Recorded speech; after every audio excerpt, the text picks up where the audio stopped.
Thank you so much for joining us all. We are here at Wildlife Sydney Zoo. We're found right in the heart of Darling Harbour. Now, my name is Caroline. I know a lot of you joining in today were expecting emus.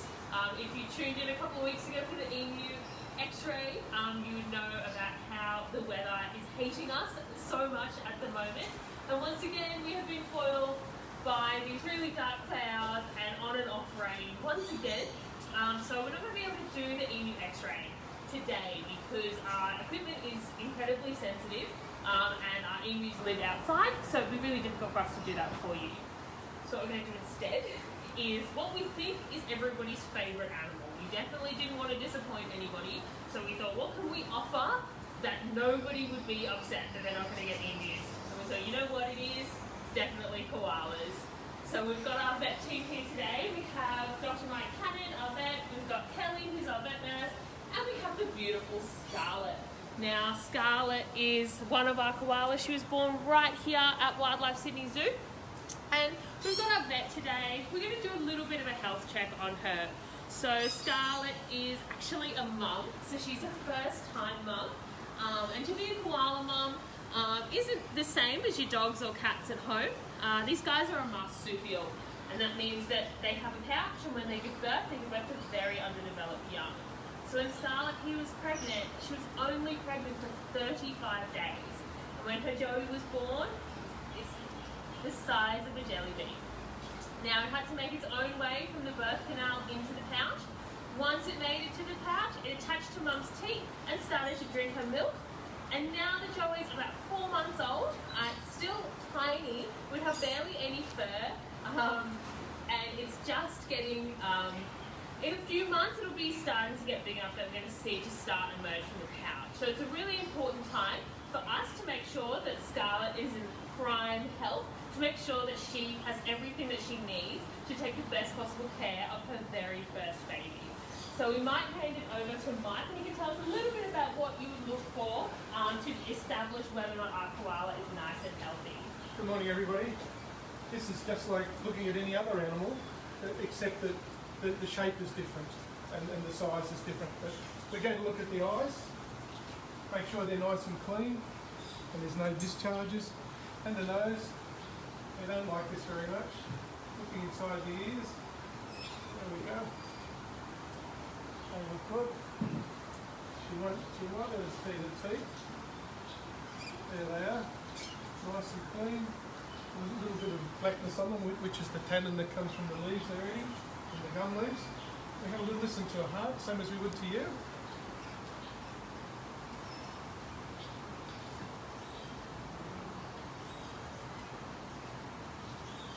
She's trying to help out. Ever so helpful, Mr. That's 156, which is dead on normal and really nice, and it's working quite well. Look at the code. So when you go to the doctor, you tell them what the problem is. Our animals can't do that, so we have to just look at everything and check everything out without upsetting them too much. Have a little feel of the tummy. Make sure there's no little problems there. And just have a look at the feet. She's a bit ticklish. That's all right. I'll put the front one. There we go. Nice clean claws. Yeah. Nice little foot. Good girl. Nice and clean. Going on. Oh, there you go. Should we get a weight on The her? last thing I think is a weight, yeah. So we've got the scales set up over here. Another helper today. Can you get on? This is little Galena. She is our troublemaker of the group. She's the toddler of the family. She was weaned not too long ago, a couple of months ago. So she is just over 1 year of age. so helpful. So when we hold our koalas, you might think the way we hold them is a little bit interesting. Not really like you hold any other animal. Really grip on the shell shirt there. We hold them by the forearms. And the reason we hold them by the forearms is because that's the strongest part of their body. She's 6.46, so that's pretty good for Scarlett. She's a pretty big female. Really carefully, right in there, you can see that tiny little bump. And that is her little baby in there. So only 4 months old.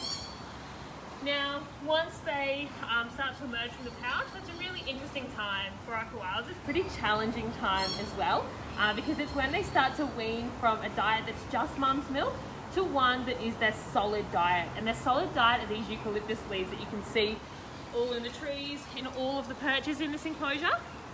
Now, to be able to transition to that diet, it's not very easy because these leaves are incredibly high in toxins, they're very high in fibre, and they're very low in nutrition.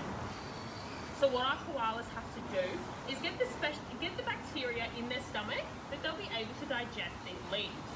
Sadly, for all of our koala joeys, they are not actually born with this bacteria in their stomach. They have to get it from their mum.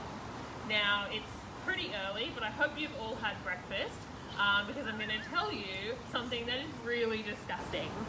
Now, unfortunately for Helena and for Scarlett's little Joey, the best way to get this bacteria into your stomach is to eat your mum's poo. I know, it's so disgusting. And you might see some pellets on the ground here and going, you know what, like, as poo goes, it's not the worst poo in the world. This isn't the poo that they eat. It's a special type of poo. It's called pap, and it's really slimy, and it's really light green. It's so disgusting. And our poor koala joeys have to eat that for almost 2 weeks to be able to get all of the nutrients and all the bacteria that they need in their stomach so that they can transition onto their solid diet. Helena here is about 1.5 years old, so she has done that. She did that almost a year ago now, and she is what we would consider completely weaned. So despite the fact that she runs around like a toddler, she doesn't live with her mum anymore. She doesn't need mum's milk or anything like that.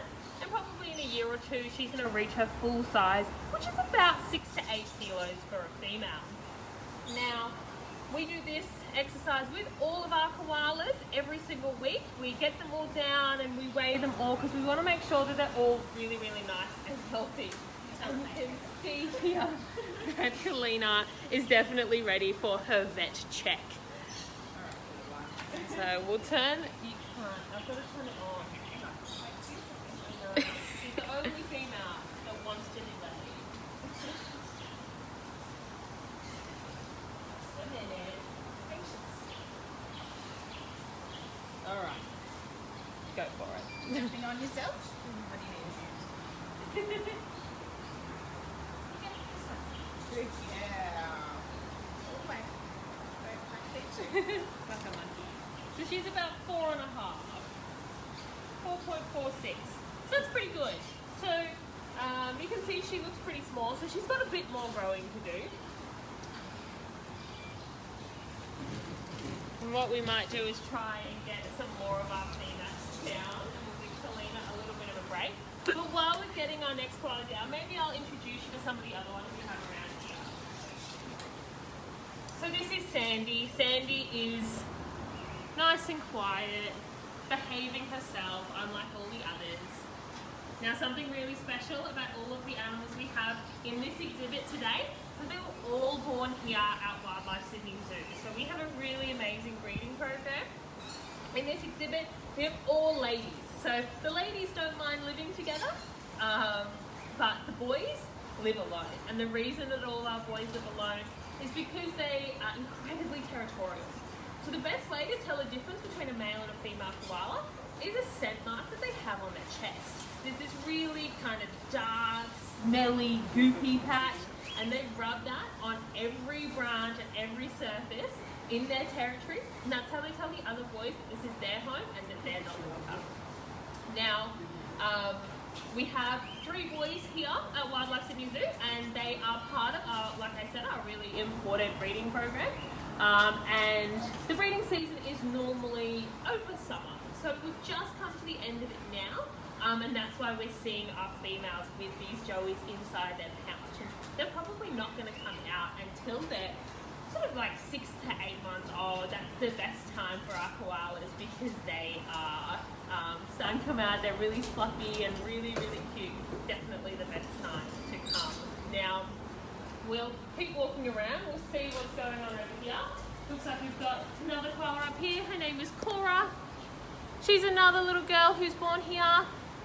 Now, if you guys have any questions about beautiful koalas or anything, any of the other streams you might have seen, you're very welcome to jot them down. We'll do our best to answer them. We can do a bit of a Q&A. It's a bit of a madhouse here at the moment.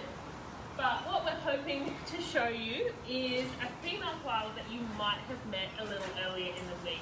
She made her debut on Mother's Day, and that's because it was her very first Mother's Day. She's a first-time mum. Her name is Iluka. We can probably go over here.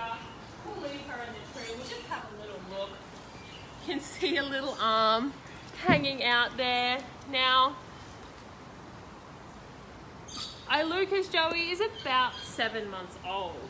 Now, if you recall from what we were talking about earlier in regards to the papping, this Joey has just done it. Now, while it is a shame that she's not all the way out for you guys to see today, I think it's a pretty cold, rainy day. I would certainly be cuddled up with my mum if I had the option. And she's very lucky that she has such a wonderful mum in Iluka. Now, do we have any questions? Yeah, so we have quite a few. One of the questions that we got was, how long do they live for? That's a great question. So koalas normally live about 10 to 15 years old. So the oldest koala we have here at Wildlife Sydney Zoo, she's about 14. And obviously the youngest we have is that 4-month-old Joey that's inside Scarlett's pouch. Another question was, how many babies can they have? So koalas only have about one Joey a year, and they'll breed for pretty much their whole life. So they can have their first Joey when they're 2 or 3 years old, and most of them will breed all the way up until like 13 or 14 years old. But they normally only have one. Now, there's something really cool about these guys. So, attention please, precise fire. Precise fire will be testing. You guys can hear our Any tones you may announcement. hear, please So just disregard. side panel testing, we're not thinking about it, everything's fine. I repeat, precise fire Just testing good for fire timing. systems. Any tones, please disregard. They will be a test only. Now, Thank you. guys, one of the coolest facts about our koalas is that they're marsupials. Inside their pouch, they have 2 teats, and each year they'll actually alternate what teats they use. Now, guys, I think I have been stitched up by everything today. Praise. Now we're having a fire panel testing. So we're going to wrap it up there. I hope you guys learned a little bit about koalas. And once again, very sorry we didn't get to show you our beautiful emus and some of the amazing work we've been doing with them. But if you are dying to come and see us here at Wildlife Sydney Zoo, we are so excited for the day that we are able to reopen and have you come visit us. So much so that next week on the 20th of May, we're actually having a flash sale. And you guys can jump on. It's only going to run for 24 hours, and all of our general admission and all of our annual passes are going to be 50% off. So if you're desperate to come and visit us when we reopen, jump onto that sale next Wednesday, and hopefully we'll be able to see you soon. But otherwise, guys, thank you so much for coming to join us today, and we'll see you next time.